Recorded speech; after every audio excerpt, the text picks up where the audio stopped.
It's another Sunday night, and that only means one thing. Scorecard is live on your screens on Citi TV. We are rounding up. The leagues are rounding up, so that's what it is as far as things stand now. It's 2-2 for Manchester City Football Club. Of course, Borussia Dortmund bottled the Bundesliga title, but there was a Dutch Pokal final this weekend. There was that happening on the scene as well. And then also Midyama Sporting Club doing the big things here on the continent. So there's a lot to chew on the show today. Let's take a quick turnaround. When we come back, I'll introduce the gentlemen, and then we'll get... Welcome back to Scorecard here on Citi TV. Let's get straight into the action today. Let's get to the WAFU Women's Zone B competition hosted in Kumasi. Now, Ghana were up against Nigeria in the final. That game went all the way to the spots, and then eventually Ghana managed to beat Nigeria. So, big win for Ghana. Very important one there as well. Gabi Ofesusu Graham, my people in the studio. Gentlemen, welcome to the show. Thank you.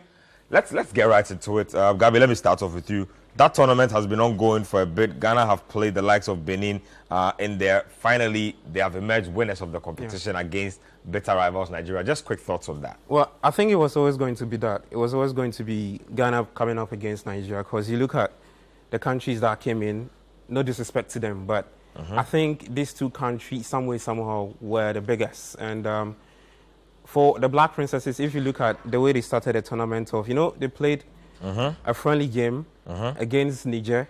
They beat them 11-0. But what my biggest highlight of this team is that it has Yusuf Bazigi, who is head coach for Azakes Ladies. It has Jonana Dakwa, who is also head coach for Ampem Dakwa Ladies. And it has a goalkeepers coach, who is also with one of the top Southern Zone teams in Richmond Kofi. That's our Faith Ladies. So it means that we have big brains around the team. You get it. And coupled with the fact that you look at the squad that represented Ghana, a large chunk of them came from the Azakes team and the Ampem Dakwan team, and some bit of Faith Ladies, like 5 of them. So if you combine that, it means that you have a lot of quality players in the team. And Ben, let's not forget, this team is... We had a lot of players who were part of that team that got banned. I mean, the Black Maidens, the U17 team. So the transition there, I think they really saw things quicker, and they had to just promote a lot of the girls to the U20 team. I mean, Stella Nyamacha, she won the best player of the tournament, no doubt about it, because I've watched her several occasions. I think she's very comfortable with the ball. She makes the team thick. And you look at that squad, the likes of Mayfield Nyami, who plays for Faith Ladies, that's Faiza Siedu with Northern Ladies. And so these teams are like balling in the Northern Zone. So I think I was expecting them to win. I wasn't seeing them going to struggle against some of the teams. I think Nigeria gave them the biggest test, and they had to manage to pull them all the way to penalties. And I mean, the Black Princesses won it. And again, they did it on home soil. That's a very good way to do it. So I think that it was a very good competition. Remember that it's the maiden edition. I mean, so they've set it up really nice. It means that the next time they get to host it, or the next time they get to participate, they really have to up their game there. So I think, it was a general competition, and I mean, I'm really glad that they won the competition. That's quick thoughts, I don't think we'll be able to win the next one, though, considering that we can't... I'm not saying we will win, but I'm saying that a lot of expectations will be on the team. Yeah, but I think considering that we currently don't have an under-17 team, how are we going to suddenly... move that up? That ban will obviously have its ramifications. We're not even talking about it enough, but I mean, congratulations to the girls. Let's just quickly run to the Ghana Premier League, and let's get to that game between Accra Lions and Kumasi Asante Kotoko. Remember that Midyama Sporting Club, they I think have won the Ghana Premier League. No, still not won it. Yeah, because today some attacks held them to a goalless draw. So it means that Indiana Stars are losing. I mean, matches. they were already out after that loss to Dream. So, but I have to say something about Ghana Premier League. Before we even go into the matches and stuff, I don't think there's a lot of quality, and coach says this all the time. Because you look at from about 11th to, is it 15, 16, the relegation, there's like 2 points, and then there's 12 points between Hearts, so about 11th, 10th, and the top. So it's like they are not winning that game. And for some funny reasons, Hearts of Oak now find themselves flirting with relegation, because they are now just 3 points after relegation. After a few funny defeats, you see where they are now. For me, a league champion finishing with 60 points in a 34th game league. it shows that there's not that much quality. How can you only manage 60 points after 34 games and you want to be champion? You will be champion because that's Mediama have what? 57. Have, 57. So if they win their next game, 60 points and they are champion. They could win it with 58. Or even 57 depending on results. So I think our teams are not able, our top teams are not able to exert themselves and get results, and it's a problem. I think it's just a general reflection of what the league is like right now. Let's get to highlights of those two games. So we'll get to the game between Accra Lions and Asante Kotoko, and then we'll do King Faisal versus Lagos City. Now King Faisal have been relegated from the Ghana Premier League, so that's the big news coming to there. So let's get to back-to-back highlights. We'll come back in studio and discuss. And so King Faisal Football Club will be playing Division 1 football next season.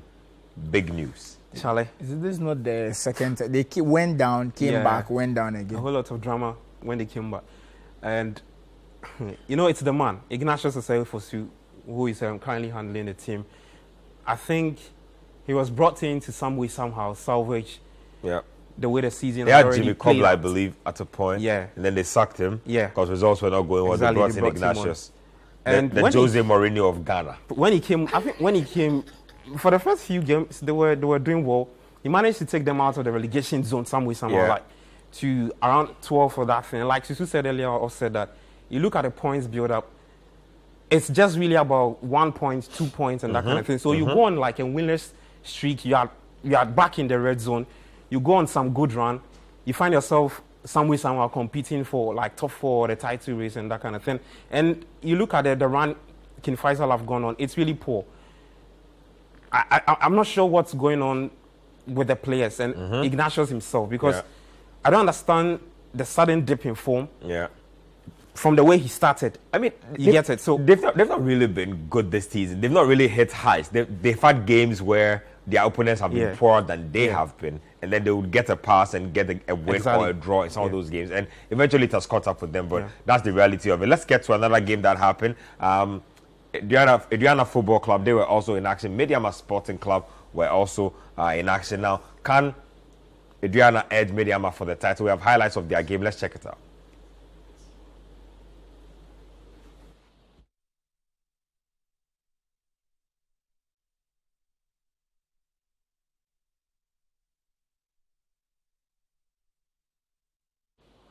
Unfortunately, we can't bring you the highlights of that one, but there's some CAF Champions League action as well. El Ali Football Club adding another continental piece to it.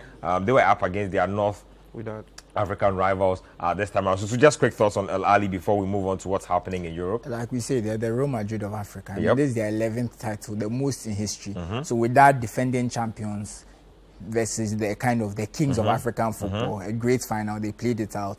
Where with that went 2-0 down, they got a late goal. They were trying to fight back, but it just really wasn't enough. So Al Ali take another continental crown, and it just shows you put the investment, you have your standards, and things keep working for you. And that's the story of Al Ali. They're a different breed, and they just keep winning. And with that, have the quality. We know they do. There's a reason they won it last year. There's a reason they got to the final. I mean, we all thought Sundowns were going to take them out, but some way, somehow, they managed to get an away goals. It was an away goals kind of victory to get to the final. So they showed some resilience there, but it wasn't enough. I think we're denied the final we should have gotten, but I think Al Ali are deserved winners of the competition, because I think they always have the quality and they always show the quality. Do we need the Super League now? Because I feel like the competition in the CAF Champions League is not. I think it's decent, but it's been dominated so much lately by especially the North African teams. El Ali especially, with that not too far behind. Raja on some seasons, Esperance at a point. I don't. Etoile du Sahel. Look, it's. I don't know. I think the thing about the Super League like that is because of the football pyramid and the food chain and how it works. If you give more money to El Ali, they are going to be buying, as they are buying players from other clubs like Zamalek and their rivals in Egypt. So they are putting more money. They are putting money in the system. If we are able to get a Hearts or Kotoko into the Super League, where are they going to get their players from? Bechem, Mediama, Tema Youth, Accra Lions, wherever. You get what I'm saying? So everyone is going to kind of eat based on the Super League and the inflow of money, because we are hearing it's a 200 million deal. I mean, that's a lot of money for African football. It could really make African football a lot more competitive if it's invested properly. I think the influx of money is going to be great. If you have a team like Al Ahly getting it, we know they'll invest it correctly. There's something. If you have Mamelodi Sundowns getting it, you know they'll invest it. It's more you're worried about the other teams, whether they will do the same thing. But there are some teams that they are committed to excellence. You think of TP Mazembe, you know, I think Cotton Sport Garua. Yeah. There are certain teams in Africa, they invest. They want to be the best. So when that money comes, you know that it's going to be invested in training grounds, going to be invested in facilities, youth development, better players from around the league, better wages. So I think the CAF Super League is a great idea. I think as it's giving more money to their clubs, it's something we should all be behind. Talking about Cotton Sport Garua just took me back to Cameroon. So Garua is really far from Yaoundé. It's for like almost 24 hours by bus. Very big place. Comparable, if it was Ghana, probably be the northern region. Tamale type setting, desert type place, huge place, lots of land, start room there at Gia. So it's like one of the few main developments of the city or the state of Garua, you know. So like the team has been there for a long time. It's where they are able to shine some light on the country. And I'm pretty sure it's Issa Hayatu's hometown. Yeah, it is actually. Garua is where Hayatu comes from. So it's a really traditional place for Cameroonian football. But like we said, the Super League should be, the African Super League that is, should be an interesting proposition going forward. Let's get to some action in Europe and let's get into the FA Cup final. It was Manchester United taking on City rivals Manchester City. Ilkay Gundogan really has cemented his place as Mr. Clutch, Mr. Big Game player for Manchester City. The word is he's on his way out, but looks like he will do it in style. Let's check out this one. It was 2-1, Manchester City doing the double. Let's check it out. Welcome back. So you saw that game between Manchester City and Man United. Ilkay Gundogan, big goals there, 14 seconds. Fastest goal in the history of the FA Cup. And then out of nothing, scored another goal that just went through a sea of legs. The hair really seeing stars over there. The reporters were trying to push Ten Hag to sort of criticize the hair on the goals that were conceded. Is this a case where he was at fault for both goals that were conceded?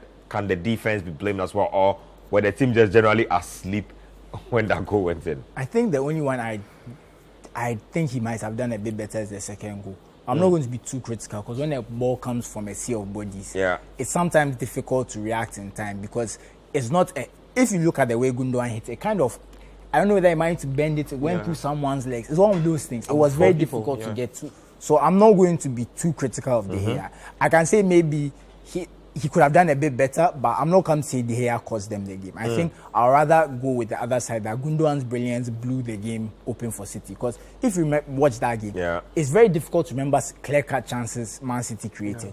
I think they had a few. I remember a Grealish shot that went across the face of goal. It wasn't connected. Exactly. I wouldn't say there was a chance that, you know, City should have scored that they got. That you are like, I think there were a few half chances here and there, good chance, but there was no chance that like that's. Haaland had a few over elaboration moments. Exactly. So there were some moments where it's like they got close, but there was never that killer chance that would have killed the game. And I think Man U defended fairly well. I honestly want to say I want to give them credit because I think considering their injury problems, the fact that Man City basically had a fully fit lineup. They had their injury issues. They couldn't call upon their best lineup. And they still were competitive. They still put up a fight. And we already know that even with their starting lineup, there's a gulf in class that you expect Man City to beat Man U even when both teams are full strength. I think it's a very creditable performance. I know that's not good enough for the Man U fans. They wanted their trophy. They wanted to kind of stop City from completing their treble. But look, that's Inter Milan's job to do now. When you don't have the quality, it's always going to be difficult. So when Ten Hag said we are the only team that can compete with Man City, I think there was a bit of a point there because considering that his teams are only going to get better, I see what he's saying, but I think he went a bit too far, but I understand him to a certain extent. Just comment on two performances before I go to Gabi. Ilkay Gundogan leaving, is that something, is that a mistake Manchester City is making? And then Christian Eriksen came out a lot of bashing from the fans for one just being a passerby in that midfield. The game just went by him, and then I think he was eventually hooked, but minimum impact in that game. Yeah. So talking about Gundogan, let's not say City are letting him go. I think the issue is that they offered him a contract extension. I think because of his age, they said we are giving you 1 year. He said he wanted 2. And I think that's become a sticking point. I don't think the issue is City wanting to go. I think if they want him enough, they'll give him 2 years. But you see, sometimes you have to also consider the kind of, what's the word I'm looking for, the club policy and the way you run the club. Because if you start making exceptions, you make exceptions for everyone. But he's an exceptional player. But which City player isn't exceptional? And that's the one thing we've always said about City, that whenever someone falls down, whenever someone doesn't step up, another person steps up. Because the truth be told, if someone else had started in midfield instead of Gundogan, they still could have won this game based on their quality. And that's not to say Gundogan didn't have it. He had a great game. But I think that's the point. I think City wants a culture where it's the next man up. We are part of a collective that no one is bigger than their team. No one is above the rules. So I think that's where the sticking point is. So I don't think it's that they don't want Gundogan. I think far from that. I think it's more so they are trying to negotiate their contracts. I think the offer from Barca we're hearing is very attractive. I even heard over the week, and I'm hoping that this is true, that AC Milan are also interested in Gundogan. And I hope he makes the right choice and comes to Milan. He's aging really. Maybe Arsenal too. I've heard Arsenal. Yeah, I've heard about the Arsenal. So look, the truth is there's a lot of interest in him. It's not that Man City wants him to go, but they have a new challenge as well. Exactly, they have a structure in place. And for all you know, when he wins the treble, he might feel, look, my work here is done. Yeah, I've gotten the Champions League. I've won everything there is to win. Multiple Premier League titles. Exactly. Multiple Carabao Cups. Let's go to another country and see what we can do there. You know, so there's a lot of things going on. But I think it's definitely not the case they won't go on. And talking about Christian Eriksen, I don't think it's very fair to say the midfield game. I think usually when a midfielder is playing against Man City, 9 times out of 10, the game will pass you by. It's just the nature of playing against Man City. You're not going to get your foot on the ball. Because if you're talking about someone like Casemiro has to throw himself in challenges, win the ball back, against Man City, that's the game he's going to show himself. But if you're Eriksen, where you need to be on the ball, you need to make things happen. It's difficult when you don't have much of the ball. And talking about possession, we know Man City dominated the possession battle. So for a midfielder like Christian Eriksen, there was less opportunity to make his impact. And that's nothing to do with his quality as a midfielder or his ability. But if you are on the ball midfielder, you're supposed to be a sort of metronome in the team, knitting play together. And there's not much play to knit together because your team doesn't have the ball. It's very difficult for me to come and criticize you. I think we can criticize his off the ball, his out of possession work, the fact that he wasn't as physical. I know Coach talked about that. He wanted Fred and McTominay to start because it'd be a very difficult game. I understand Ten Hag because you also need to be a bit offensive too. And they went down pretty early. So it was good to have Eriksen in at that point because you need to go for it. But it's not his fault. I think playing against Man City as a midfield, and the fact that they outnumbered them in midfield because John Stones was joining in, made it even more difficult. Christian Eriksen, if you are Ten Hag, what are your takeaways from that FA Cup final? You lose by 2-1. Your goal comes through a penalty. Are there positives to take out of this? Because they wanted a double to cement what they would call after winning the an excellent season. A comeback season. A comeback season. I think the team under Ten Hag in general, I think has somehow progressed a bit. After that 6-3, the first leg when City beat them, the second leg United won. This time around, they managed to keep them to that same scoreline, just that City ended up with a trophy. If you look at the team in general, somehow, like Sisu said earlier on, missing certain players to injury and things, he managed to somehow guide his team to play some good football. And like Sisu rightly highlighted, after the goal from Gundogan, I think United were the best team in terms of trying to dominate and trying to create chances. I love Garnacho when he came on. Yes, he was direct. Exactly. In about some bit of energy. 10 minutes or 15 minutes he was on. I think he made at least 5 or 6 incursions into the box. And I'm like, where was this the whole time? Yeah. Where were these? What were these other guys doing? So maybe they thought that he'd get tired. I think maybe that's why he didn't start. I think with some bit of the right personnel next season, I think that Ten Hag would do some big things with the team. There's a lot of takeaways, positive ones, of course. He can pick from this team and try and build on to taking this team to something good next season. So, I was particularly impressed with the way they handled certain aspects of the game, just that they had to just end up on the losing side. Well, I wonder if that treble is possible. Inter Milan will have a lot to say about it on the 10th, so huge game coming up. I'm sure they are relishing the battle. Inter Milan have denied Pep Guardiola a Champions League once. Can they do it a second time? We'll take a break here. We'll do a quick swap of our guests, and then we'll do more talking. There's the German-Dutch Pokal, like I said, to talk about. We'll talk about Lionel Messi and how he was booed after PSG lost on the final day of the French Ligue 1 season. Gideon Mensah has been relegated with AJ Auxerre. So there's a lot going on as far as the leagues around the world are concerned. Stay with us on Scorecard. We'll be right back. Welcome back to Scorecard here on Citi TV. Like I said, the leagues in Europe are winding down gradually. We've seen a Premier League title lifted. We've seen an FA Cup title lifted as well. The German Bundesliga has been decided. Bayern Munich won it in dramatic fashion. The Dutch Pokal is the German version of the FA Cup. That took place over the weekend between Eintracht Frankfurt and RB Leipzig. It was Nkunku, the man who is apparently heading to Chelsea Football Club in the off-season, who decided this game. So let's check out the highlights of that one. We'll come in studio and discuss. So RB Leipzig with something to smile about. If I look at their squad, they're one of those teams who should be genuinely competing with Bayern Munich for talent. They have such a good feeder system. I mean, taking players from Red Bull Salzburg in Austria and bringing them to RB Leipzig. Such a good transition for them. But Wepia Butugu's joined us. Wepia, let's talk about the Dutch Pokal. Leipzig winning it against Frankfurt. Frankfurt have had a quality season. Remember, they were in the Europa League final last year. They followed it up with another cup final. Just snap thoughts on this one. Yeah, I think, like you mentioned, Leipzig have just been always in and around it in terms of the Bundesliga, and I'm sure it's a good, point for their higher ups that they've started adding silverware to, because we know how difficult it is to actually win silverware in Germany. But winning the Pokal back to back, it helps you to attract players, because they're looking at all these, like you're saying, young players who are coming through from clubs who want to make it to the eventual elite level. Okay, yes, I'll get a few years of development, but I also want to add some trophies to my resume. So for them to be doing this on a semi-regular basis, it does make them a more attractive destination, and I'm sure we'll see them make some interesting moves over the summer.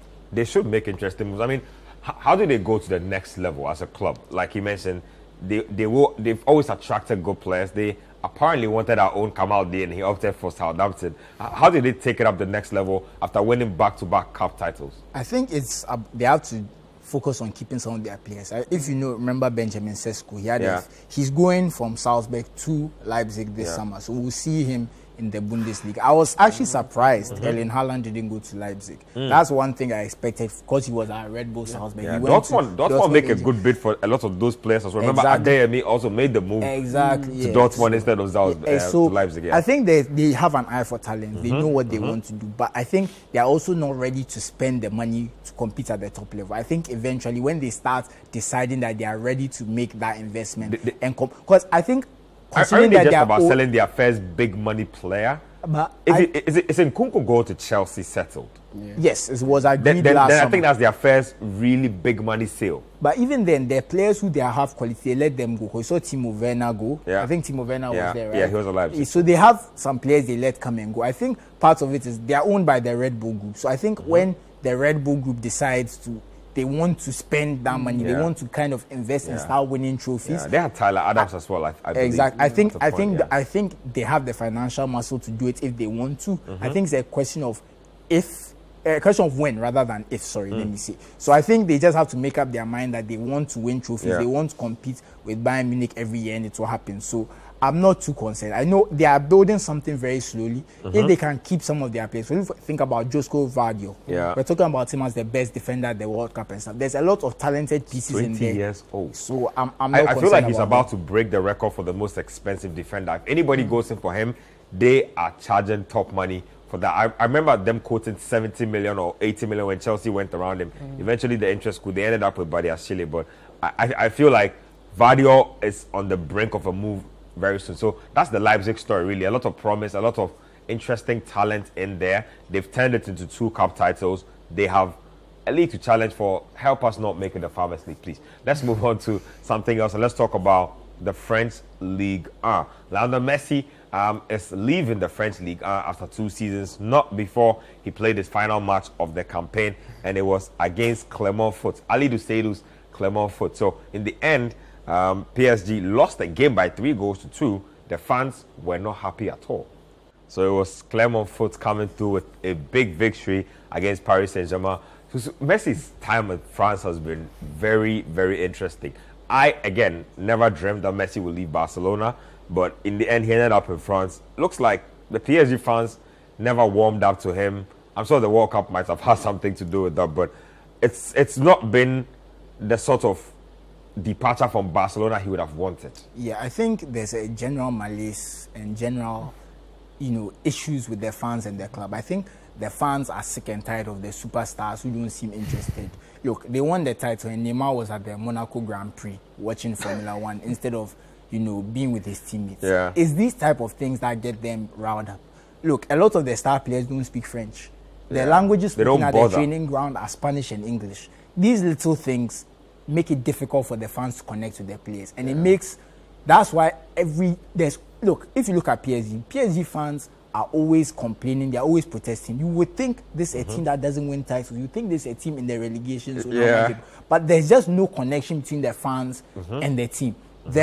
The Qatari project has failed in that regard. They've brought the glamour, they've brought the titles. They've not won the Champions League yet, but I think it's a matter of when, not if, because you see them letting go of this investment sooner or later, because I feel like it was related to the World Cup. It was part of the World Cup program. I don't think so. I think they will keep it, but I think it needs to be retooled. I think one of the first things they should focus on is French talents. Look at how well French players are doing around the world and in different clubs. Yeah. If PSG had held on to their core players who have come through their system or born and bred in Paris, as they say, they'd probably be winning the league every year regardless. They wouldn't need Messi. They wouldn't need Neymar. They wouldn't need Sergio more Ramos. Connection to their family. Exactly. So I think what they need to do is focus on being a more homegrown product and plug in a few holes and a few positions. Maybe your lead attacker or a superstar winger from abroad to kind of supplement a French core. I think if they focus on building that, it can get. Yeah. And speaking about Messi, look, he came. Before he was there, they didn't win the title. They won 2 titles after he came. I think he's done the bare minimum. I think for a lot of players, because he came into a dysfunctional team. Look, the moment he signed, I knew they'd never win the Champions League. Because you can't win a Champions League with 3 players who refuse to track back, who refuse to press. Yeah. Most teams can accommodate 1 player who doesn't press. At best 2. There's no way you're accommodating 3 players who don't press and winning major titles. You are going to get destroyed in Europe. And we saw it season after season. Look, they could barely keep up against Benfica. So I wasn't expecting them to go into a knockout stage and do something good. We saw them against Madrid last season. Yeah. And even against Madrid, I would say they were better for most of the time, but they let their concentration slip. So the fact they played like that, and I think their best games in Europe came when either one of Neymar or Messi didn't play. And it was just Mbappe with one of the other, because in that situation, you have there's more runners in the team, there's more defensive work rate. So I think Messi leaving is a blessing in disguise, because when it was Neymar and Mbappe, they got to the Champions League final. They're trying to offload Neymar as well. I'm hearing that too, but we'll see how it works out. But I think even if they did, it might also, it won't be a huge loss. I would say Neymar is one of the best players ever. The attacking output is great, but there's that the lack of defensive output. And I think even off the ball, even when the team is in possession, doesn't make enough runs. So I think they won't lose anything. They're able to get in a quality player who's willing to make runs off the ball, willing to track back, willing to put in the hard yards. I don't think Neymar has that anymore. I think he needs the team to be built around him, and Mbappe's presence means that's not possible. Mbappe himself might probably be plotting an exit sooner than later with all the turmoil going on. But how would you rate Messi's time at PSG? I mean, if you look at it from his personal perspective, I'm sure he would say 10 out of 10, because I think about it from the angle that playing at Barcelona, being, especially during some of the more dysfunctional later years, being the only threat in that team, the person still expected to carry the team to success week in, week out. Yeah. His body was taking a bashing in a way that was probably not sustainable.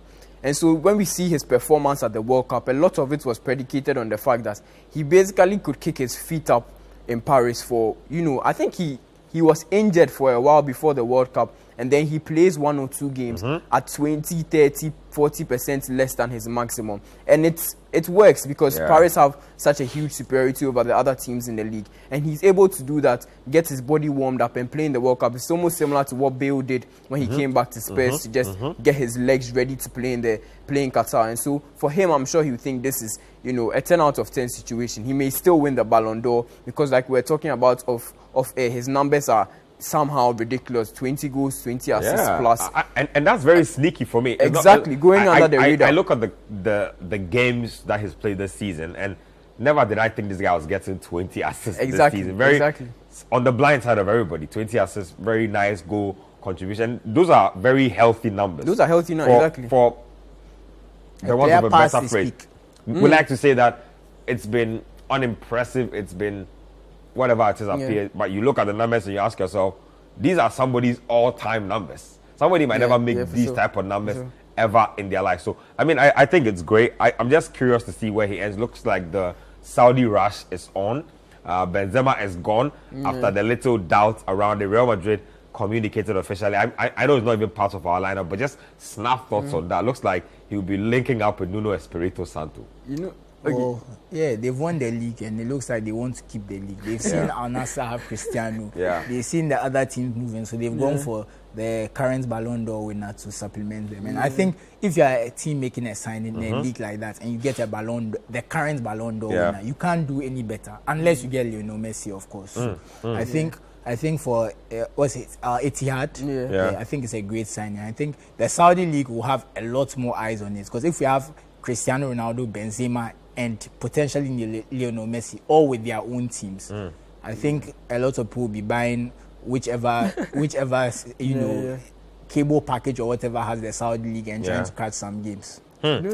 Let's talk some more about some other stuff. Gideon Mensah, he's been relegated with AJ Auxerre. Now that's kind of sad, because last year he was playing for Girondins Bordeaux. They were relegated. Played for Auxerre, relegated. Now Bordeaux was very dysfunctional, not too problematic, because he was on loan then, and so it was easy to move it on, get a permanent. He has a 5-year contract with Auxerre, and now he's been relegated. I have to be fair. We have to be fair that this year 4 teams were relegated in France, so it was a bit more difficult to escape in that regard, because they are reducing their league to 18 teams. They've decided that they don't want a 20-team league anymore. So it was a much tougher relegation battle this year, but I don't think it's the worst thing in the world. I think, but I can understand from his perspective that his Black Stars place is now in question, because we've said this before. We don't want players playing in Ligue 2 and kind of the Spanish Segunda, etc. We might accept the championship, but that's the bare minimum. So I can understand. But I think if you get into a team, you're able to establish yourself. The team comes back up, you perform well, and you have that chemistry. When they get promoted, and you've impressed, you've shown yourself to be a good servant, you retain your place. And sometimes teams build on it. I think sometimes when you join a team that's figuring itself out, it can be difficult to settle and get your things sorted out. But coming through with the team sometimes helps you. So I can understand why he wouldn't want to stay, but because of his Black Stars ambitions. But career-wise, it might not be the worst thing, because if you are able to perform at that level, sometimes a mid-table team will see you and pick you up, and see you as the solution to their problem. So it's not just being relegated is not the end of the world. But if you have a short career like a footballer, I can understand why you wouldn't want to deal with that. So that's the word for Gideon Mensah. It's not been a very smooth time as far as being in the French league is concerned. Remember, he had spells at St. Gallen, I remember, and then he originally belonged to Red Bull Salzburg. They loaned him out around the block, and then he's come back. This time he's relegated again. It will be interesting to really see what his next move is, because he has a lot of football left in him. Let's talk about Salis, though. Just snap thoughts on Salis. His team have made it to the Champions League. They played a really good season. Should he leave to a bigger club? Why would he leave? More money. There's an I mean, he's a Champions League level player now. What if another Champions League team comes in for his services? I think he should go to the Champions League and show himself with the team that he brought to actually show his quality. And because if you go to a Champions League team now and you are now on the bench, you are not playing, your stock is dropping. I think sometimes players are in a rush to take advantage of their hype. So I think unless the offer is huge, because I always say it, as a football fan watching, I don't recommend. It's upsetting when we watch players chase their money, because we won't see them perform, won't see them play week in, week out. But from my personal level, if someone came and was doubling or tripling his wages, I think it'd be silly for him to stay to prove himself. To prove himself to who? Because it's a job he's doing. He's not doing it for fun. I don't know what you make of that. I would say unless it's a huge offer. There's no I can't resist offer. I don't think he should move. Just now thoughts on that. you think that he should stay with Lens? I mean, like, just going off what he's saying, there's an interesting, dilemma here for players, because obviously you want to then, you know, it's your job, it's your profession, you want to make the most out of it financially, but not taking the early move and, using the time to develop yourself and really, like, building up your credibility within the football world can then make that next move a much bigger one. And I think it's important to, take into account the fact that from the player's angle, injuries can happen, dips in form can happen. So not taking the move is not just, I'm leaving this money because I see something exactly down the road. Is that, okay, what if I get injured? What if I just don't start playing as well? What if the team decides to replace me? All sorts of things can happen. I mean, we know a lot of, Kamal Dean made this move to Southampton and people will be saying, why didn't he just stay and play out the season at Rennes? Even though we know that it was kind of problematic, in that sense. But for him that has a starting position that's fixed, I will agree with Susu. You definitely go into the Champions League and you play in a way that alerts a lot of bigger teams to your potential. Because some of these teams, especially at the top end of the Premier League and a few of the other leagues, are scouting within, the competitions they play in. They are probably on their radar now because they've seen you play well in the league. Exactly. But when you go to the Champions League and you're able to make your mark in some games, that will show them that you are the real deal. Yeah, especially against them or against teams of a similar caliber, then it's like, yes, this guy is of the level that required to take us to the next level, and it can work out that way.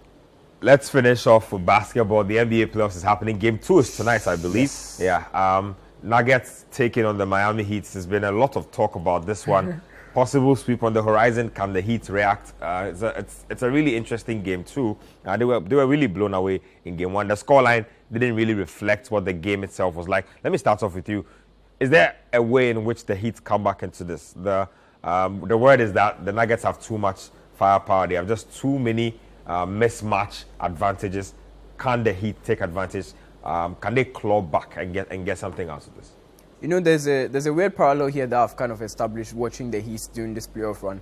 You know how we always associate Real Madrid, the Real Madrid Champions League aura that they've had over the years, where no matter how poorly or averagely they're playing in the league, they just happen to turn it up when they're in the Champions League. Watching this Heat team reminded me of that, because in the playoffs, their numbers never looked good. They never played as well as the other teams in the league. They were the lowest scoring team in the regular season. 3-point percentage was average. But then they get into the playoffs and they're able to exercise their matchup advantages to the T, and they are exploiting every single weakness in the opposing team. I mean, Giannis went down for 2 games and they completely took over that series. They blew away the Knicks at 70% capacity, and then the Celtics team, who lack the kind of mental stability to hang with the Heat team, just couldn't take advantage. And so I find it hard to just say, the Nuggets are going to sweep them, because I've come to respect what the Heat can do.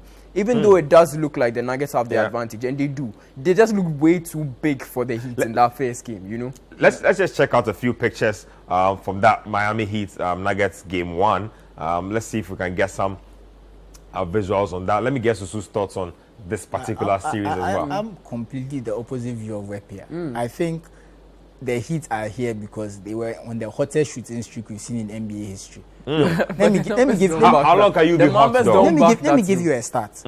For wide open threes in the Celtics series, which went to 7 games, mind you, they shot 57%. Usually, NBA teams from wide open threes shoot about 40%. If you are shooting 17% above league average and you win a 7-game series, what does that tell you about the nature of the series? If they had shot closer to league average, they would have gone home. Because the equivalent of that over the course of a season is the difference between a 40-win team and a 57-win team. That's how big the shooting lack they had in that game. And the reason I say lack is because it's not that you don't have good shooters, but good shooters don't shoot 57% from wide open threes. They shoot 45, they shoot 48.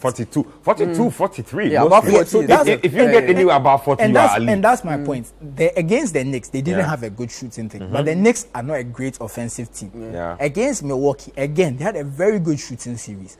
And the funny thing is, this game, people were saying they shot badly. They didn't shoot badly from 3. They shot about 35%. That's just below average. So the reason they lost was that now they are shooting as averaged out, and they are playing their team better than them. I'm not saying that the Heat can't win a game in this series. They are a very good team, But I think unless they have to shoot extraordinary, they have to shoot their lights out, which they've done regularly in this postseason. They can do it again. Yeah. But shooting that way regularly is not normal. Yeah. It's not the normal. And especially against this defense. And look at some of them. And I just want to give another stat.